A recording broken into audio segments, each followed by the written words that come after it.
natiijada guud ee ardayda imtixaanka ka qayb gashay.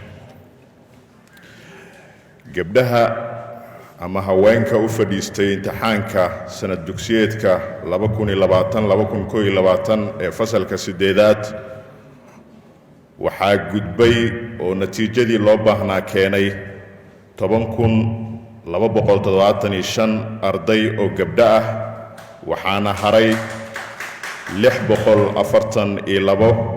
wadarta guud waxay gaaraysaa 10,917 gabdho oo imtixaanka u fariistay, taasoo ka dhigan 42%. wiilasha u fadhiistay imtixaanka oo gudbay natiijadii ugu wanaagsanaana keenay waxay gaarayaan 13,923 arday, waxaana haray 1,045 arday. wadarta guud waa 14,968 arday, taasoo ka dhigan 58%. wadarta guud ardayda baastay ama gudubtay waa 24,198, waxaana haray 1,687. wadarta guudna waa 25,885 arday, taasoo ka dhigan 100%. macluumaadka ardayda gashay 10ka kaalin ee ugu sareysa imtixaanka shahaadiga fasalka 8aad ayaan shaacin doonaa. Sundus Bashiir Cabdulaahi Sahal oo dhigata dugsiga Miima 1 waxay keentay 666, celceliska guudna waa 95.14, waxayna ku guuleystay kaalinta koowaad. Osama Ahmed Cali Warsame oo dhigta dugsiga SYL Gupta wuxuu sidoo kale keenay 662 oo isku celcelis gaaraysa 94.57, wuxuuna ku guuleystay kaalinta labaad. Xafsa Cabdulqaadir Jaamac Cilmi ee dhigata dugsiga Taysiir International waxay keentay 662 isku celcelis ah 94.57, waxay sidoo kale ku guuleystay kaalinta labaad. waxay booska ku cariirisay Osama Ahmed Cali Warsame.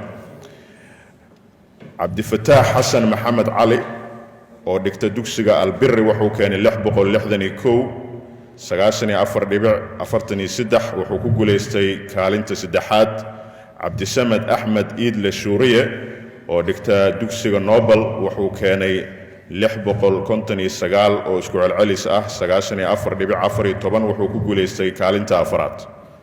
Xamdi Xuseen Nuur Ibraahim oo dhigata dugsiga Iqra Model waxay keentay 656 oo isku celcelis ah 93.71, waxay ku guuleystay kaalinta shanaad. Nasteexa Maxamed Muxidiin Dhiblaawe Almarzawi ayay dhigataa waxay keentay 654 oo isku celcelisa 93.43, waxay ku guuleystay kaalinta lixaad. Cabdulwaduud Cabdinaasir Cali Mursal oo dhigta dugsiga Alfalaax wuxuu keenay 654 isku celcelisa 93.43, sidoo kale wuxuu ku guuleystay kaalinta lixaad.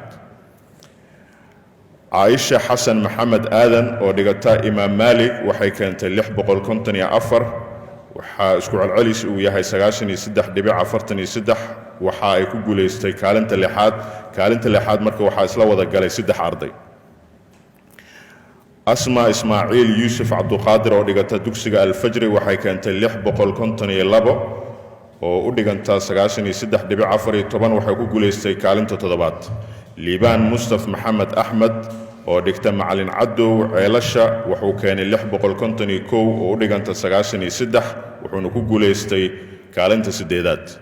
Cabdiraxmaan Maxamed Maxamuud Samatar Ablaal Wehliye ayuu dhigtaa wuxuu keenay 648 oo u dhiganta 92.57, wuxuuna galay kaalinta 9aad. Farxaan Cali Salaad Diiriye oo dhigta dugsiga Mucaasir wuxuu keenay 646 oo u dhiganta 92.29, wuxuuna ku guuleystay kaalinta 10aad. waa 10ka arday ee ugu sareysa imtixaanka shahaadiga ee fasalka 8aad.